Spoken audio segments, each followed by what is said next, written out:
Mərhəmətli və bağışlayan Allahın adıyla. Nəhcül Bəlağə. Alicənab və möhtərəm şəxsin ən yaxşı işlərindən biri onun bildiyi şeylərə göz yummasıdır.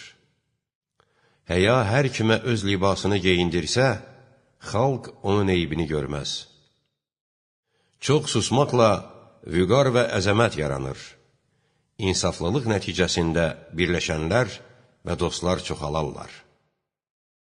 Yaxşılıq etməklə məqamlar böyüyər, təvazökarlıqla nemət təkminləşər. Əziyyət və çətinliklərə dözməklə böyüklük vacib olur. Yaxşı və bəyənilən rəftarla düşmən məğlub olar. Səfeh və ağlı az olan adamla münasibətdə həlim və səbirli olanın yardımçıları çoxalar. Həris zillət və xarlıq zəncirindədir. İman qəlb ilə tanımaq, dil ilə iqrar etmək və üzvlərlə əməl etməkdir. Dünya üçün kədərlənən kəs, Allahın qəza və qədərinə qəzəblənib, ona üz tutmuş müsibətdən gileylənən kəs, Rəbbindən şikayətlənib. Kim varlı şəxsin yanına gedib, sərvətinə görə ona təvəzzökarlıq göstərsə, dininin 2/3 əlindən gedib. Qur'an oxuyub, ölümündən sonra oda düşən kəs, Allahın ayələrinə istehza edənlərdəndir. Qəlbi dünya məhəbbətinə məftun olan kəs, dünyadan 3 şeyə bağlı olar. Ondan ayrılmayan qəm-qüssəyə, ondan əl çəkməyən hərisliyə, çatmayacağı ümid və arzuya, qənaətlə şahlıq etmək olar. Gözəl həyat qane olmaqdır. Ruzisi bol olanla şərik olun. Çünki onunla şəriklik varlılığa daha münasib və qazanca üz tutulmasına daha layiqdir. Ədalət və insaf zülm etməməkdir.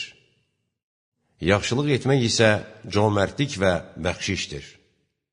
Qısa əl ilə bağışlayan, uzun əl ilə bəxşiş tapar. Qadınların ən yaxşı xasiyyətləri, kişilərin ən pis xasiyyətləridir. Təkəbbürlülük, qorxaqlıq və xəsislik. Beləliklə, əgər qadın təkəbbürlü olsa, baş əyməz. Xəsis və simic olsa, özünün və ərinin malını qoruyar. Əgər qorxaq olsa, qarşısına çıxan hər bir şeydən qorxar. Ağıllı, hər bir şeyi öz yerinə qoyan kəsdir. Allaha and olsun ki, sizin bu dünyanız mənim gözümdə cüzam xəstəliyinə tutulmuş şəxsin əlində olan ətsiz donuz sümüyündən də aşağı və dəyərsizdir. Bir dəstə adam Allaha rəğbət üçün ibadət edir. Bu, tacirlərin ibadətidir. Bir dəstə isə Allaha qorxudan ibadət edir. Bu da qul və kölələrin ibadətidir. Digər bir dəstə isə Allaha şükür etmək üçün ibadət edir. Və bu, azad insanların ibadətidir. Kim süslük etsə, payları əldən çıxarar. Kim söz gəzdirənin sözünə qulaq assa, dostu itirər. Evdə olan qəsbi daş, həmin evin viran olmasına girovdur. Məzlumun axirətdə zalım üzərindəki günü, zalimin dünyada məzlum üzərindəki günündən daha ağır və çətindir. Allahdan müəyyən şəkildə qorx, hətta az olsa belə. Özünlə Allah arasında pərdə saxla, hətta nazik olsa belə. Həqiqətən Allah Teala'nın hər bir nemətdə şükür haqqı vardır. Buna görə də hər kim onu yerinə yetirsə, Allah ona həmin nemətdən daha çox verər.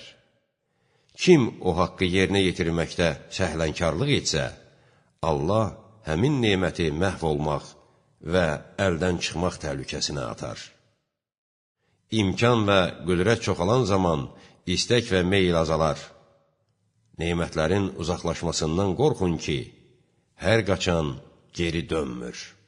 Cömert qohumdan da mehribandır.